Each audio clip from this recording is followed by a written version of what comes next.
Hey everyone, welcome back to Clinical Physio with me, Khalid Maidan. In today's video, we're going to be taking you through palpation of the cervical spine. So when we palpate peripheral joints, the key things we feel for include pain, muscle tone, swelling, deformity, and all those things are really important to feel for in the cervical spine. But we also need to palpate individual segments for range and end feel to see if those segments are hypermobile or hypomobile. We're going to be palpating the patient's cervical spine in a sitting and in a prone posture. So let's get into our main video and have a look at how we do that. So before you complete your palpation of the cervical spine with your patient in a prone position, you may choose to do a quick scan and palpation in a sitting position.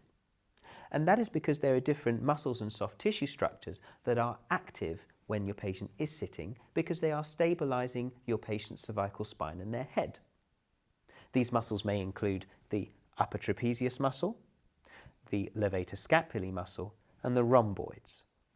So, therefore, we may choose to palpate over the upper trapezius like so, and also the levator scapulae from the top medial corner of the scapula up towards the occiput, and on the medial aspect of the medial border of the scapulae to palpate the rhomboids. And essentially when we're palpating those muscles, we're looking to see if there are any differences in pain or tone between the right and left sides. You may find that if one of those muscles is in dysfunction, there may be more pain on palpation of that muscle, or you may find increased tone on palpation of that muscle. If that is the case, you may choose to further complete a shoulder assessment because of the link between those muscles for the cervical spine and the shoulder. You also may choose to include some soft tissue therapy directed at those muscles, such as some strengthening exercises to try and reduce your patient's symptoms. So now we're going to take you through how to find each cervical spine segment using bony landmarks. And the easiest way of finding each cervical spine segment is by locating the spinous process at each particular level. And the spinous process is the most prominent bony landmark in the center of the posterior aspect of each vertebra. And there are two ways of finding specific segments as a starting point for your cervical spine palpation. You can either start at the top of the cervical spine and work your way downwards, or you can start at the bottom of the cervical spine and work your way upwards. We're going to start by taking you through how to go from the top downwards. So if you gently run your thumbs down the occiput, you'll feel a very bony prominence at the distal end of the occiput. From there, if you move your hands a little bit more distally, you'll feel a gap, and this marks the C1 vertebra. And that's because the C1 vertebra does not have a spinous process, whereas the others do. From there, if you found your C1 gap, the next bony prominence will be your C2 spinous process. And essentially, you can complete the rest of your cervical spine palpation by using the analogy prominence gap, i.e., once you've found the prominence of one spinous process, you will then feel a gap which marks the intervertebral space, and then the next prominence will be the spinous process of the next vertebra down.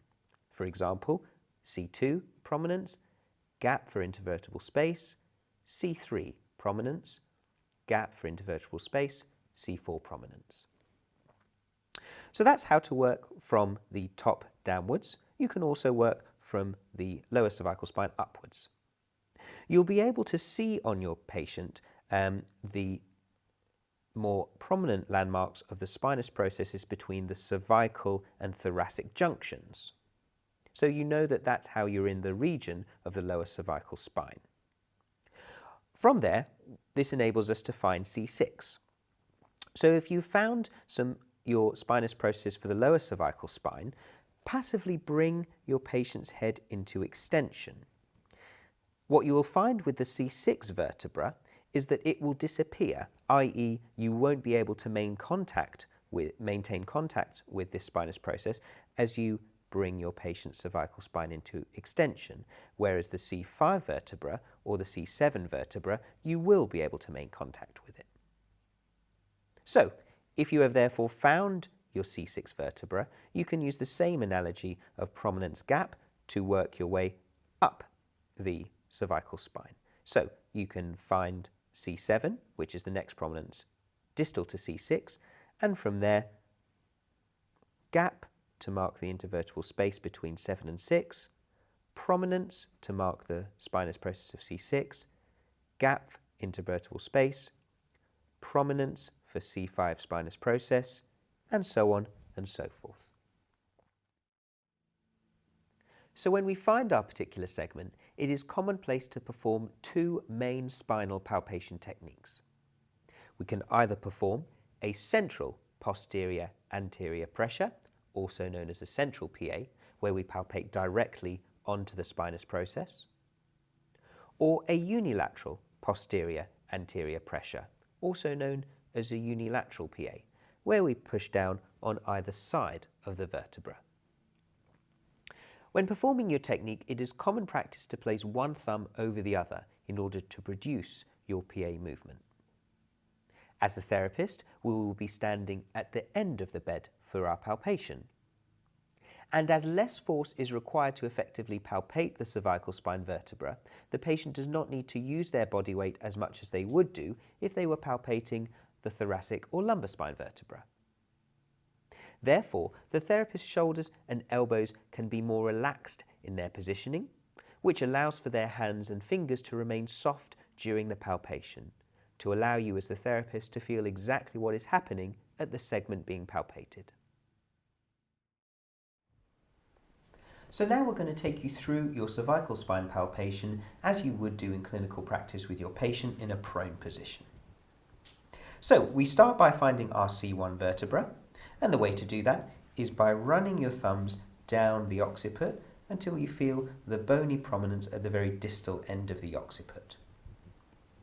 From there, you will find a gap, if you move your thumbs distally, which marks the C1 vertebra, and there's no prominence there because the C1 vertebra does not have a spinous process.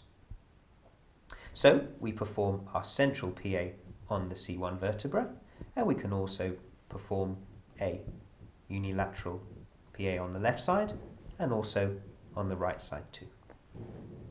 From there, we can continue down the cervical spine by using the prominence gap analogy that we mentioned earlier. So the next prominence will be the C2 spinous process, and from there we can perform our central PA, one thumb width to the facet joint on the left side of C2, and then across to the right side of C2. From there we find our gap and then our prominence, which is the C3 spinous process, so we can perform our PA, left-sided unilateral, and the right-sided unilateral. From there, the next gap and then the prominence is the C4 spinous process, so we can perform our central PA, left-sided unilateral, and right-sided unilateral. From there, the next prominence will be the C5 spinous process. We can perform our PA in the centre, then our left-sided unilateral, and the right-sided unilateral. Then we have C6. We can perform our central PA, then our left-sided PA, then our right-sided unilateral PA. And then on to C7 to perform our central PA, left-sided unilateral, and the right-sided unilateral PA. And that completes our cervical spine palpation. So when we perform our palpation, we are looking for pain, range, and end feel at each spinal segment. In terms of pain, we want to note at which level we recreate the patient's pain and whether this is different on either the right or the left sides. It is also very important in the context of a neurological examination to see whether or not you recreate a patient's neurogenic symptoms such as paresthesia or shooting pain in the arm when you palpate at a certain point, as this can show you the spinal level at fault for their symptoms. So for example, if we perform a right unilateral PA at C6, which reproduces arm pain, we know that the C6 segment is likely to be sensitized and may be the source of the patient's arm pain. In terms of range, when you are performing palpation, try and take your mobilization through from the start of the range, through the mid-range, and to the end of available range. If you're stopped at a certain point, either due to stiffness or pain, make a note of this. In terms of end feel, you're looking to see if a particular segment is hypermobile or hypomobile in terms of its end feel. If it's hypomobile, this may tell you that a lack of movement occurs at that particular segment and the resulting stiffness may be causing your patient's pain. Remember the purpose of what you're doing. If your patient is in a very irritable or hypersensitized state, you may be reducing their trust in you if you go into palpation at each level too aggressively, which may stir up their symptoms. In fact, if you find that this is the case, you may wish to take palpation out of your assessment at this point and save it for another time. If your patient is in a hypersensitized state, where you find that even very gentle palpation is unnaturally sore, this can tell you enough about their condition as it is. So let's summarize this video on palpation of the cervical spine. Start your palpation when your patient is in a sitting position so that you can assess soft tissue structures whilst they are active.